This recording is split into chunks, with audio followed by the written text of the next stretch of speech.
So hello to all my cherry bombs. It has been a long periodically time since I got on here and did a video for y'all. And if you've been keeping up with me on TikTok, then a lot of what I'm gonna say in this video is not gonna be new info to you.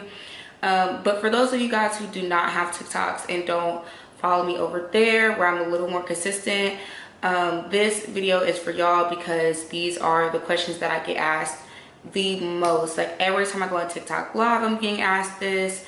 These are just some of the things that people ask me over and over and over again. So I'm just gonna put it here in a video for y'all so I can get everybody caught up about my experience moving to Texas in general, but specifically Dallas, and now I have moved to Houston. So hopefully I'll be showing you guys my apartment soon. It's not that great. I've only been here for 2 weeks. Like literally this is week 2. So if you guys are new to my channel, please give the video a thumbs up so that more people can find my content. Subscribe to my content down below because I have that itch in me. Like I finally have my creator itch back where like I'm itching to make content, I'm itching to talk to you guys. I miss it. And then also turn on your notifications because I'm very sporadic with how I post. If you've been here and you're OG, you know that I do not be having to schedule y'all. So you need the notifications on because I just be posting whenever the wind be blowing. And all my social medias per usual are linked down below in the description box. So let's get into it, you guys. Why did I move from Dallas to Houston? Me moving to Texas in general, and I'm not gonna spend too much time on this because when I first got to Texas, I gave y'all a whole video about moving to Texas. So long story short, I moved to Texas for school. It was not because I didn't like New York. New York is my soul city. Anybody that knows me knows that New York is my soul city. And honestly, when I'm done with school, I'll probably go back because my dream for myself and raising kids and everything was never to live or stay permanently in a red state. Now, granted, I'm human.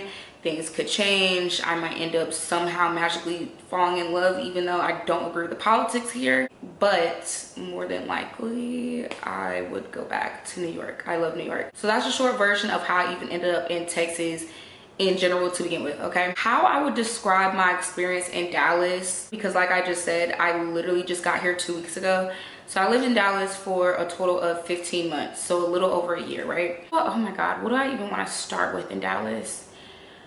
I feel like I can see why people like Dallas, but Dallas was not at all for me. I feel like Dallas is very family oriented, it's slower, like it's a good spot for certain things. I feel like Dallas, you need to move to there already having a very high paying, very good job. The nightlife in Dallas, like as far as partying, it's actually very fun. Like there's a lot to do. I think a lot to do is honestly dragging it.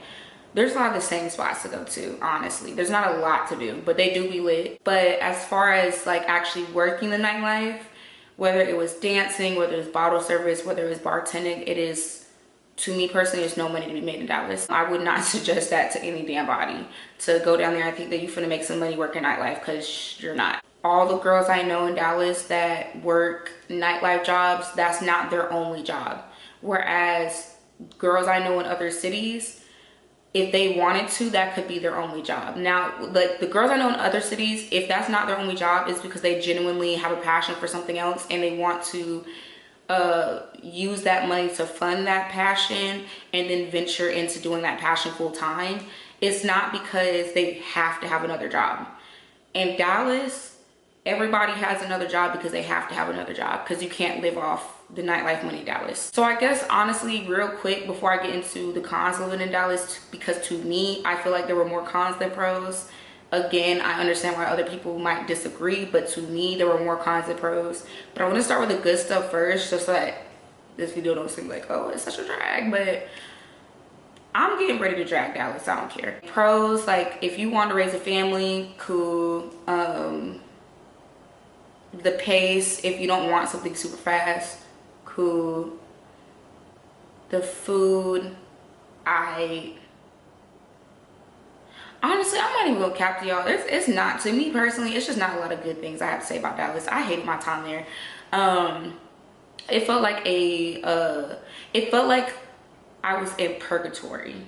That's what it felt like. I felt very stagnant energy in Dallas. I felt like I was out of place. I think that I picked that wrong spot, and I was very excited to begin with, because again, like I said in the beginning, y'all who have been here know that like at first I was very excited to move to Dallas, and I fell in love with Dallas because I felt like the times that I visited Dallas were so like, I felt welcomed, like a family feel. And the times that I had visited Houston, I felt very like, ugh, like the energy was just, it was just not, I wasn't effing with it. But y'all also know that I've said multiple times that I think it was more so who I went with versus the actual city itself, now that I'm looking back in hindsight. And that's what kind of tricked me into picking Dallas. I feel like things happen for reasons, and I don't know what I was necessarily meant to gain out of Dallas. I think I'd have to rain check. We got to come back to that one. But anyway, so one of the things that I did not like most about Dallas, I feel like Dallas as a Black woman, and again, a lot of these things, y'all, if you follow me on TikTok, I've said these before. This is for the people that do not have TikToks, that don't be over there. Dallas, y'all, Dallas was the most colorist place I have ever lived in my entire life. And North Carolina is bad. So for me to say somewhere worse than North Carolina, because like I'm from the South. The South in general is bad when it comes to that. Like growing up in the South, especially back in the 2012 light skin versus dark skin Twitter era, all that stuff, like surviving that as a girl who is not light skinned, because I know that we love to get on here and argue, but y'all, when you meet me in person, those of you who have met me in person, I'm not light skinned. Maybe like brown.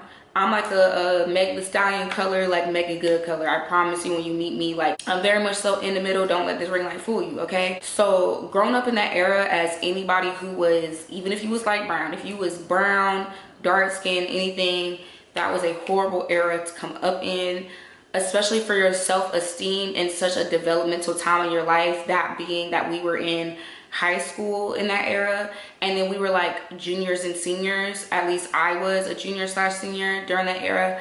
So it's like, it's a very pivotal time where you're really like, you're learning yourself, you're coming of age, you're coming into yourself, but you're still pretty impressionable. So just seeing certain stuff online affects you differently. Like it sits with you, you internalize it's hurtful, you know? So growing up in that era was tough. Being in the South especially. So to get a breath of fresh air like what I got in New York, y'all, New York was just, it's just so diverse. I'm not saying that colorism doesn't happen up there. We all know it happens up there. That's why back in like 2018 they had a whole I think it maybe 2018 2017 the strippers were boycotting because they were like, you know, New York is colorist, like I would do, like, you know, that whole big thing. But New York is so diverse that it doesn't, how do I explain it? Like, yes, it exists up there, it exists anywhere you go in the world, but it doesn't, some places it doesn't consume your whole entire experience in that place. Dallas, it consumed your whole entire experience. I felt so, just like as a Black woman in Dallas, it was, and then also I will attribute this to the fact that when most of my time in Dallas, I did not have a car until my last 3 months in Dallas. Ubers were so cheap in Dallas that I was spending like maybe like $8 to go like one way somewhere. Like they were so ridiculously cheap. Like it didn't make any sense, right? Because I didn't have a car, and because I was also working in the downtown area, most of my experience in Dallas was the downtown area. So I do feel like that played a huge role in my experience in Dallas. I feel like if I would have gotten to explore more around, like even if it would have been like going to party in Addison, or, you know, getting to spend more time in like Frisco, things like that, I think that I would have enjoyed it more if I would have had access to a wider variety of groups of people. The downtown crowd in Dallas is all the same people. It's heavily athletes, like it's a lot of like, I feel like men in Dallas have a tendency to like, they act very Hollywood. What people describe, what they feel like those that are in LA act like, I actually feel Dallas people act like they are from LA. Like Dallas is LA on steroids, but LA transplants on steroids, because LA natives are not the ones that be acting the way that y'all be saying like, oh, they so fake, they're so bougie, this or that. That don't be the natives, it be the transplants. LA transplants are what Dallas gives. Everybody think they somebody, everybody think they famous, and no one knows them outside of Dallas. To be someone coming from a city like New York where, and I've said this, if y'all have kept up with my story times over the years, like it was nothing in New York to be, y'all, I was dancing in New York, I was part of the nightlife, I was backstage at concerts, I was going to private parties, I was hanging out with celebrities, like I was in the mix. And it was nothing to be in the mix. It wasn't like, it just never gave people thought like they were the ish because they were in the mix. It was just like, oh, you know, I'm just happy to be here. We all vibing, cool. In the club, we all fam. That's what it was giving in New York. The whole entire 5 years I was there. All you have to do is be in the right place at the right time, and you are meeting people that are really, really tapped in, you know? So it's almost like I feel as though in New York, because people are actually Hollywood, there's no need to act Hollywood, because every other person in New York is somebody, if that makes sense. So they're cool, they're mad cool, because it's just, they're not doing the most because it's not an unusual thing. To come from that energy in New York and then come down to Dallas and it is regular ass motherfuckers who, again, no one knows them outside of Dallas, and they are acting so Hollywood, so stank, want you to kiss their behind, worship the ground they walk on, so nasty, so rude, so mean, and just so just, like just lame, honestly. Like very much like a adult cool kids club, like high school version of like mean, but it's not even mean girls, it's like mean guys, like an adult cool kids club, right? So it was a mixture of that, and then also, sorry I got sidetracked, but it was a mixture of that, but also like when I tell you the most colorless place I've ever freaking lived, the men in Dallas, if you do not pass the paper bag test, babes, they are not acknowledging you, they're not talking to you, they're not speaking to you. They will acknowledge all your light-skinned friends, they'll talk to all your light-skinned friends. You are like a fly on the wall just sitting there awkwardly. And I know that colorism is something I talk about often. I know that there is always those group of people that's like, oh, this is all you talk about. But my whole channel, and I've always said this from the beginning, is based on my experience as a black woman in America. So I, unlike a lot of people, I'm not just gonna ignore that part of being a black woman. I don't be giving fucks. I'm gonna tell y'all the real tea. So I just feel like, yeah, it was, Dallas was very, very, very, y'all, when I tell you, it was bad. I think Dallas specifically, a lot of the women are, and this is no shade, this is just really just an observation about my experience in Dallas. A lot of women in Dallas are very male-centered. They're very male-centered, and because they're male-centered, they let men get away with absolutely anything, and they'll take anything from these men just in order to say they have a partner. And I feel like, honestly, it is a deep Southern Christian thing that makes a lot of women like that, because in Texas in general, I feel like in New York, the girlies is like, I will say, I always said this, I've seen the girlies in New York be putting up with a lot of stuff, but they be getting big reward out of it. That doesn't make it right.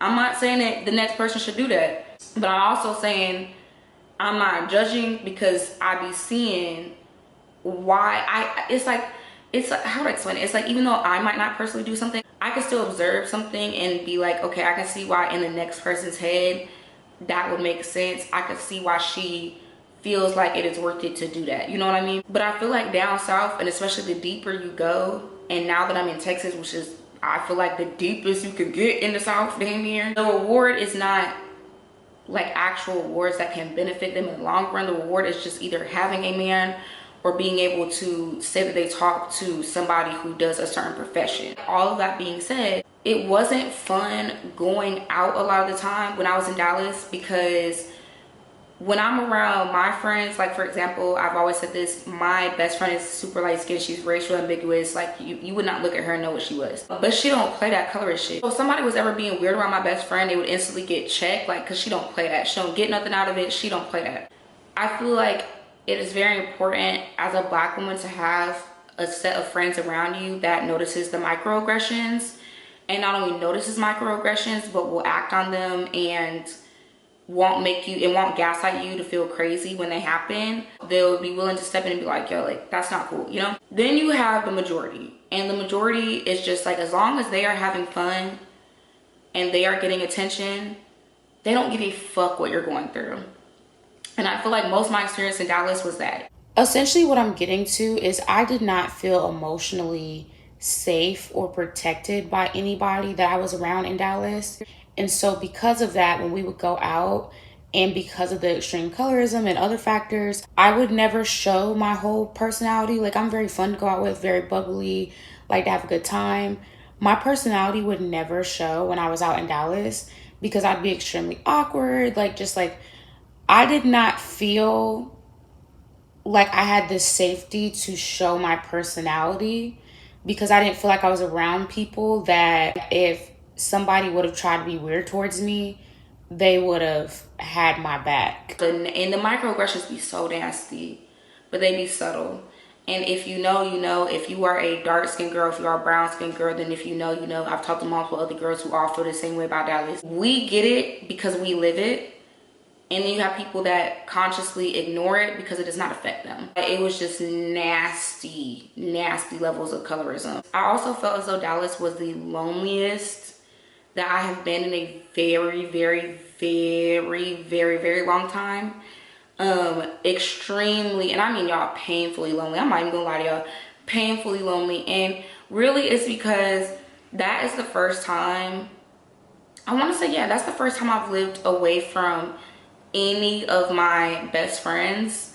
Like, didn't have not one of them in the same city as me. So it's like, yes, of course, you know, me and my besties, we're all still talking, we're all still keeping in contact, but it's so important to have people that are also physically in your city. Like, you when you move a new place, it's so important to be able to build a tribe and a community physically where you're at as well. I wasn't able to build that tribe, in my opinion, and I'm not saying that I didn't make any friends in Dallas. So just listen to what I'm saying without trying to make it anything that it's not. So I'm not saying like I didn't meet great people. However, there are different types of friendships and different levels of friendships, and I feel like the friendships that I made, and I actually just saw, if y'all watch, for those of y'all who are on TikTok, I love the creator Machiavelli, and she said something earlier this week, and she was talking about how the fact that like the video started off talking about like not wanting to like have broke friends, but it didn't go the direction that most people go with it. So I would suggest, you know, go find it. But she essentially was saying that not every friendship has to be a super deep friendship. Some friends you go super deep with when it comes to the things that y'all can talk about, the things that they know about your life. Some friends are just more so surface level friends or party friends. That being said, it's so important to have a balance. I did just want to add here, because I've always been one of those people that's very much so like, I don't believe in having certain friends for certain things. I never subscribed to that because I've just always been one of those, like, if they can't be my friend for everything, then they're not really my friend. I think Dallas forced me to actually adapt to the fact that it's okay to have different friends for different things, because some people only have the capacity to show up for you in certain ways.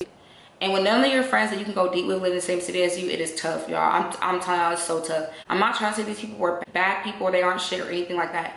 But I feel like the majority of my friendships were all surface level. I maybe met 2 people that I feel like we would actually, like, I could call them and I could just be like, yo, I am just mentally having a moment, and I could talk to them. 2 people. And they weren't the people that people will always see me with the most. And for me personally, I really like deep friendships. Those are the ones that I prioritize, of course. Those are the ones I enjoy the most. Some people, that's just really not their MO, and you can't be mad at them for it. That's not what you're gonna get out of them. So let's talk money in the nightlife industry in Dallas, because I feel like that's what a lot of people we want to know about, especially as girlies that we want to travel dance. Even though I feel like honestly these days with the climate of dancing in general, the girlies is not traveling like they used to. And honestly, a lot of the girlies are getting out of dancing. I don't blame them, because I am trying to be one of the girlies getting out. I feel like the difference between working Dallas nightlife versus working Houston nightlife, because y'all, I'm talking about my Dallas experience first, because then I'm gonna tell y'all why I ended up moving to Houston and why I ended up choosing Houston. So just know, I know it's a lot of backstory, it's a lot of woo-woo, but we gonna get there. So Dallas nightlife versus working Houston nightlife. I feel like Dallas nightlife very much so gives sex cult, and Houston nightlife gives pimp city. In Houston, places be taking your money or they don't be paying you because they basically be pimping their girls out. It's not with everything you work out here, but it's just kind of, that's like a known thing for Houston. So it's not shocking when I hear those type of things coming from certain places, because I too have experienced that. Houston will try to pimp you out to their customers. They'll try to put you on a high roller or whatever, and that high roller will give you a bunch of money, and then they be trying to take a lot of it. But Dallas is like more, working Dallas nightlife is so fucky. I'm gonna be honest, it's so fucky. It be the people you work for, and I ain't like that because I haven't experienced that. Even working in a place like New York, I never once experienced that working in New York. I feel like it'd be one thing to be doing with that if you work somewhere and you making 2-3K a weekend. All right, you think I'm still gonna do nothing, but I'm gonna shut the fuck up. You know, it's annoying. My ear, whatever we do, but I'm gonna shut up. I'm gonna do my job because I'm trying to make this money. Dallas, it's like you was going in there and you doing all this work, like as far as like working all the weekend or whatever we do, and it just wasn't given money wise. Like, it's just no, to me, Dallas nightlife is not no money. Money in Dallas working nightlife was like, an average shift would be like $350. If you're gonna work nightlife, and especially, this is the way I think about it, y'all. I'm now 30 years old. So if I'm gonna be working nightlife, it has to make sense. Like, if I'm gonna be working nightlife, it's fine if I'm working somewhere and it's like, okay, I feel like 350 would have been, I wouldn't have been tripping if it was like, all right, we doing it like 5 times a week. All right, I'm not mad at that. That's a pretty good little number to be pulling in a week. But to be doing 350 and then you're only working 1 to 2 shifts out of a weekend,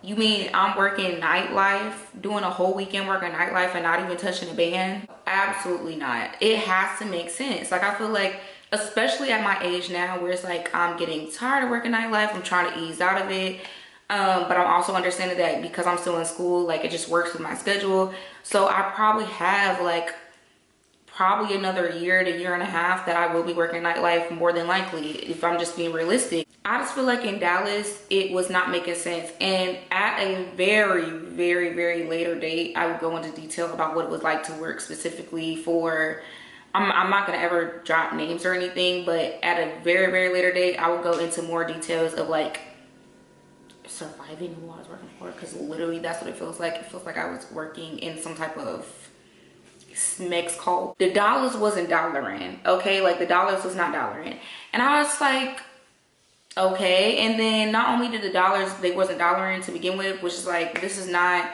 no grown bitch type of money, and I'm a grown bitch. Like, this is some, all right, this is cool if you're in your early to mid 20s. This is not no 30-year-old money, you know what I mean? It started off as, okay, the money wasn't the best, but everybody was kind of getting a decent amount of shifts, like barely. Because at first we only had like, I think for the team I worked for, because Dallas is very much so run by promo teams. It's not like you don't work for a venue like you do in most cities. It's like promo teams. Like Texas, period, is kind of like that. Like, you'll bounce around to different clubs because you work for a promo team, not for the club. At first, the team I was working for had maybe like, I think there were like 7 or 8 of us, which was like the perfect number because we only had like 3 moves throughout the whole weekend. With how many girls would work each venue, it worked out to the point where, like, for the most part, everybody had a shift. Then it got to a point where they had hired a bunch of more girls. We didn't have the amount of plays it would have taken for everybody to get a shift. So then it became from, you would work probably like 2 to 3 shifts a weekend to like, you were working 1 to no shifts a weekend. Then they had started doing this little weird ass janky shit where they had, and honestly, I'm gonna just say what I need to say because I ain't scared of no motherfucking body, I'm grown as fuck. They started doing this shit where they had runners, okay? Now, none of us signed up to be no motherfucking runners. People signed up to be bottle waitresses, okay? So it went from every shift was like you would have a bottle waitress shift throughout some time of the weekend to you would have a runner shift, and the way they would do the runner shift was basically you would help with the bottle runs, and that would just be your main thing for the night. You would help with the bottle runs and you would make signs. Either you would get paid a set price for the night, or you would get paid half of what everyone else made if it was a good night. Like, so if it was a good night, which in Dallas, even in dancing in Dallas, a good night is like $500, where I'm like, coming from a place where a good night is over a band or better, it was just so mind-boggling to me that like there was just no real money to be made in nightlife in Dallas. Like, even in the strip club, like the dancers, like if they had a $500 night, that was like a good night. Dancing was like pulling teeth. Like, it was literally, the men were so freaking cheap. But I'll get there. Right now we're talking about bottle service. But I saw Or Better one time in the very beginning, and then I had like 2 months during the summer where I don't know what was going on in 2 months. I was going crazy. I was booking every single weekend, big boy tables.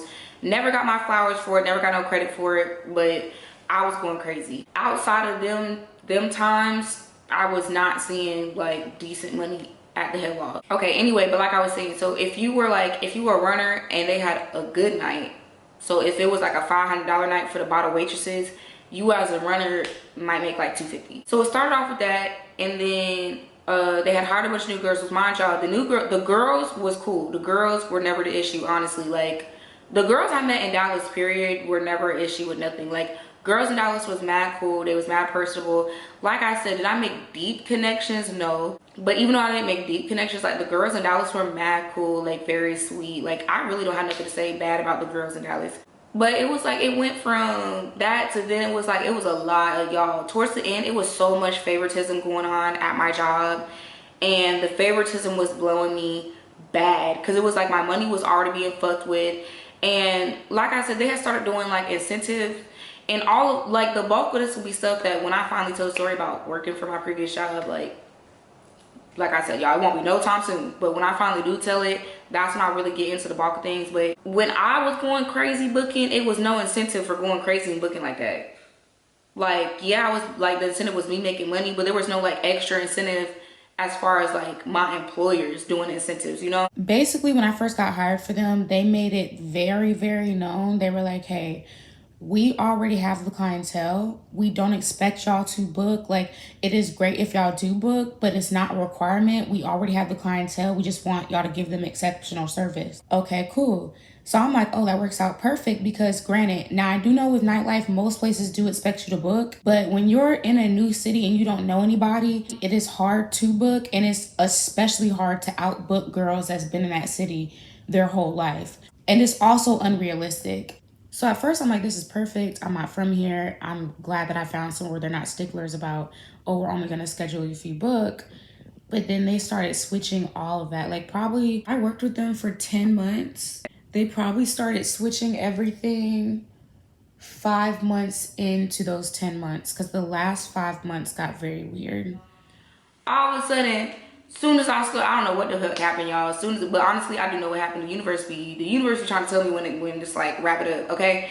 So when the universe was trying to tell me wrap it up, I wasn't booking no tables. Like, probably like my last probably 4 months with them, I was not really booking. It would have been one thing if like the standard was the same across the board for everybody, but the standard became like, some people didn't have to book shit and they would be on the schedule regardless. It didn't fucking matter. Other people, you was only on the schedule if you booked. Other people, you could book and still wouldn't be on the schedule, or you'd be on the schedule as a runner. It wouldn't make no sense. And it was like blatant, y'all. When I say blatant, just in your face, F you favoritism. You not finna do too much playing with me. I don't like when people start playing with me. And the thing is, I will get real quiet and I'll just start planning my exit. Because one thing for sure, I'm not finna do a whole lot of this and not be planning my way out. And I feel like a lot of people do a whole lot of this and then they will stick around in bad situations. No, baby. One thing I'm gonna do, I am leave a motherfucking job, okay? If I can afford to, I'm leaving. If I can't afford to, I'm gonna save up. I'm gonna rack up my little shit, and then I'm leaving, okay? So that's what I was doing. I got quiet. As soon as they started doing that weird ass shit, favoritism shit, I got real quiet. I got low. I started planning my exit, because I said, you know what? Not only is it time for me to get the fuck out of this job, it's time for me to get the fuck out of Dallas. Really pissed me off with wrapping up that what would have been my last weekend with them. Well, okay, it was two things that irritated me, because I didn't tell people I was moving. I told a select few people. that I was moving. And I was going to wait until the week of and then tell everybody. I guess somebody ended up saying something, whatever we'll do. So the last weekend, that would have been my last opportunity with them to run up some funds. I had to ask one of the guys in charge. I said, so this, like, it was like the Sunday before, and they always made the schedule sometime of the week. You would get the schedule, y'all, literally, it was one point where we was getting the schedule Thursday and Friday for the weekend. I will say though, the last 2 months I was there though, they got back good with getting the schedule out by like Tuesday, Wednesday. But I had asked them the week before. I said, hey, next weekend's gonna be my last weekend here. And this was after, like, y'all, when I tell you it had been 2 months of me not getting scheduled at all, y'all. I mean, like, when I say at all, I mean I was only getting scheduled like one day out the weekend, one day every other weekend. Y'all, the month of September and October, I was not on the schedule. And I said, you know what? I'm not gonna beg. I'm not gonna keep bringing it up because you got one time to say fuck me. And I'm gonna rearrange and I'm gonna get the planning. So whenever I wouldn't be on the schedule, I would go and I would dance. I still got bills. I still need to make my money. And you're not gonna be the reason that I'm over here going out sad because y'all won't put me on the schedule. Y'all put the same 4 or 5 people on the schedule every week, y'all. Every week it was the same. Rain, snow, or shine, bitch. Whether they booked or not, it was the same 4 or 5 girls on the schedule, the same 4 or 5 girls in all the photo shoots, everything. I wasn't mad about the photo shoots because I didn't want to be in the photo shoots because we wasn't getting paid for them photo shoots. So, like, do I want to take the time out in the middle of my fucking weekday to go to them shits? No. But it's the principle. They just stopped hiding. The favoritism was crazy.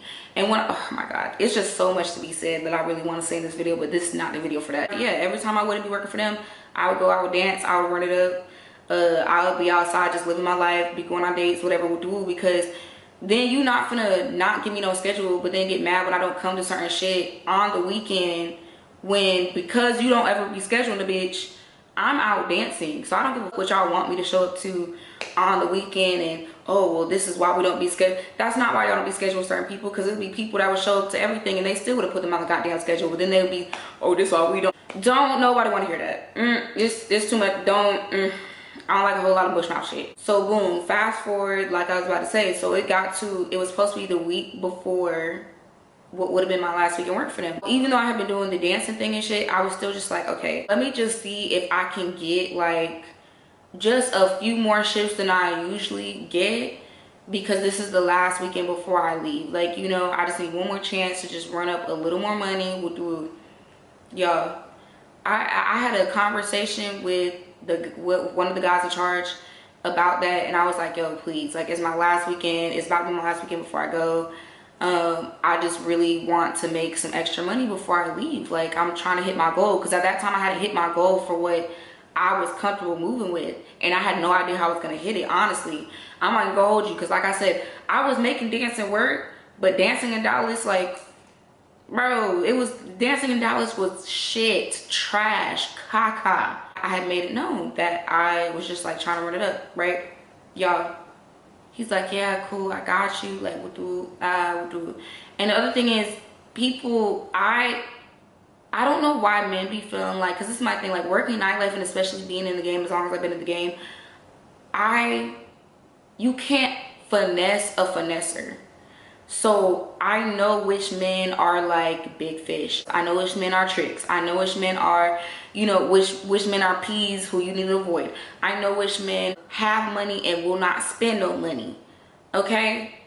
It's just certain things people will say be the smallest thing where I just be like, I put them in different categories because I know exactly what that means, because I've been doing this long enough. So while you think you was talking me into, sweet talking me into this and that, it's going to one ear out the other, because I know you bullshitting. You saying it because it sounds good, you like to hear yourself talk. You're not saying it because this is something you actually finna do for me. I'm already knowing in my head, like, and that was all some other shit that he was like, oh, I'm gonna help you out, I would do it. Don't want to hear it. But when it came to the schedule, when he said, oh, you know, that's fine, I'll make sure, like, I'll see what I can do, I got you. I'm like, okay, at least, like, I'm just thinking at least with the schedule, maybe this won't be some bullshit this week. Y'all, why the schedule come out? My one shift for that week was a running shift. Because, bitch, The one thing that nobody's ever finna do is have me down bad, because I had motion before, I'm have motion after, I'm always have motion. And people be thinking if you don't talk about it, then you don't have it. And that's one of the things that used to really bother me about where I used to work too. It's like if they couldn't see it, then they assumed you didn't have it. And when I say see it, I mean, y'all, it was so material. Like, if they didn't, and you could just tell from like the things they would say, but also how they would move type shit. If you weren't wearing the designer, or if they weren't seeing you get flown out here and there, then they just assumed that you didn't have men doing things for you, or you were incapable of getting men to do things for you. Meanwhile, I'm like, the designer is at the crib. When I fly out, it's in my close friends. I would never put my employers in my close friends. When men give me money, I'm not about to run and tell you, oh, this guy gave me this or this guy gave me that, so I can get your validation or your approval. I don't need either or. I just don't believe in trying to prove myself to other people. I promise you. And it was like idolizing the people that would tell them certain things or would do. And it's like, I'm not finna tell you my business just so I can be perceived as having motion. I bring that up too because I kid y'all not, it's like they would schedule based on who would tell them certain things about their business, or who they were dealing with, or who they would hear was dealing with so and so and so and so. It was very strange. I'm not doing that. So it was just the fact that I felt like that was personal. It's actually jokes on you, because why that saying, y'all, why that saying we, because let me tell you how God works. God don't like ugly. Let me tell you how God works. Because I'm a Sag. I'm automatically the universe's favorite. Let's start it. I had a friend come into town who's had a crush on me for the longest. Why that friend gave me 2 bands? Way more than I ever would have made going to work. People think they doing a thing. You is not doing a thing. Ever when it comes to me. Ever. And actually not even, it was, it's $2,300. And I took that 23 and I said, I'm going to put this with what I had already saved up. And yeah, I basically had what I wanted to move. I was hustling on the side. That's how I really saved up to move. I was, y'all, when I told you that mouthpiece got to going, I knew that had some bread, and I knew had a soft spot for me. I was getting him to come up off some bread, bro. Like, y'all, it's not stopping nothing. I make more on a night off than I would make anyway. But yeah, that's one of the things I did not like about Dallas nightlife. Dallas nightlife was no money.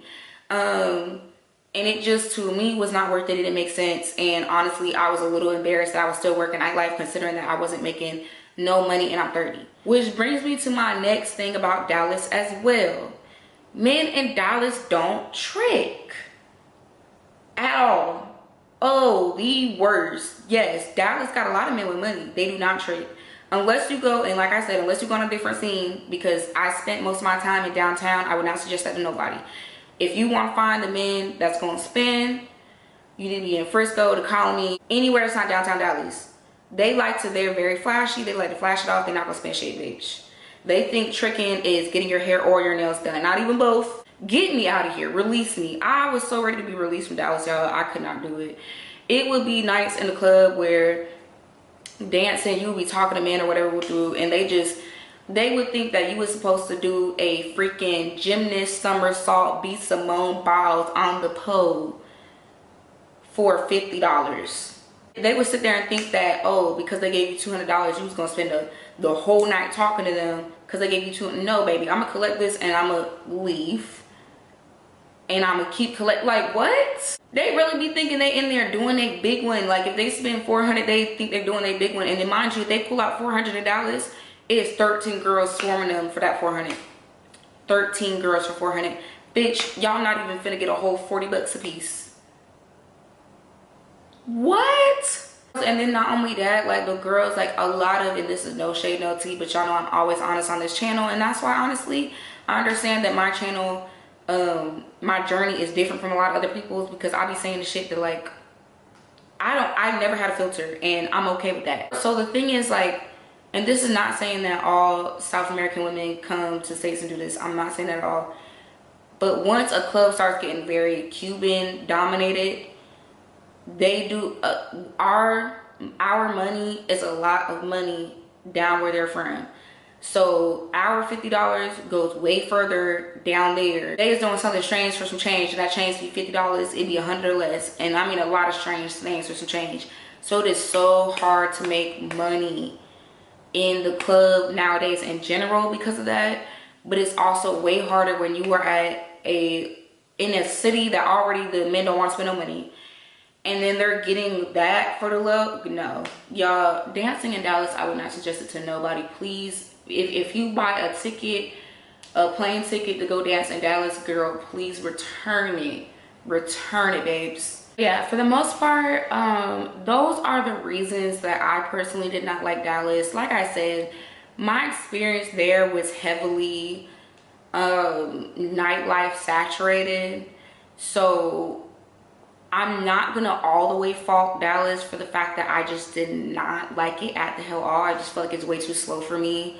It was just way too, like, it just was not my vibe at all. I feel like even as far as like content creation in Dallas, like I was not motivated at all. I wasn't meeting any creators that were similar to me. I feel like Houston is so diverse when it comes to the type of creators.